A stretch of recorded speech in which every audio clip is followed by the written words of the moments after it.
Salut les amis, aujourd'hui on continue le petit reportage sur la chanson Printemps Détroit. Aujourd'hui on va voir comment j'ai réutilisé la maquette des années 2000 que j'avais faite avec Alien Poe pour reconstruire tout l'arrangement, toute la production de ce titre. C'est parti!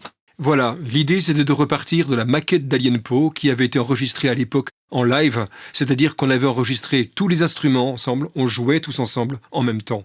Il n'y a pas de multipiste. Tous les instruments sont dans la même piste, le même fichier stéréo que vous voyez ici, sur cette ligne.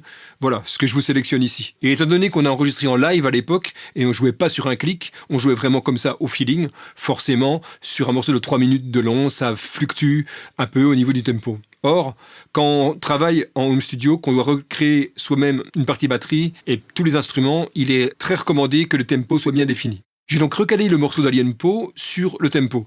Pour ça, j'ai mis en place un clic, et étant donné qu'on est en 6-8, 1, 2, 3, 4, 5, 6, 1, 2, 3, 4, 5, 6, c'est 200 en tempo. J'ai généré mon clic de façon à l'avoir bien en visuel, là, sur cette piste, c'est les petits tirets que vous voyez.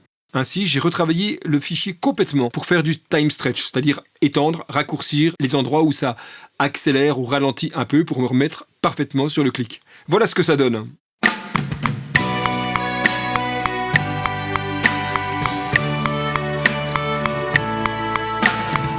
Donc ainsi, j'ai recalé ce fichier maquette de l'époque. Ce que vous entendez là, ça a presque 25 ans. Ça m'a servi de base pour recréer complètement le tempo et recréer toutes les pistes que vous voyez en dessous.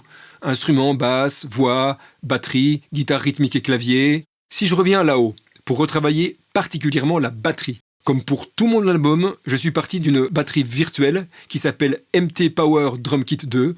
On a les différents éléments, grosse caisse claire, les toms, charlet, les cymbales et la ride.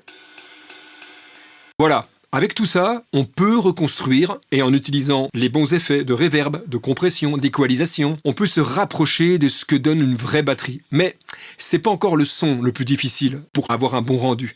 C'est de donner l'impression que ce soit joué par un vrai batteur. Donc donner une certaine humanité, un certain naturel. Et donc cette partie de batterie, pour la conserver très humaine, très naturelle, tout en étant fidèle à la partie de Jean-Pierre sur la maquette originale, je vous parlerai de ça dans l'épisode suivant. Ciao les amis, bye bye!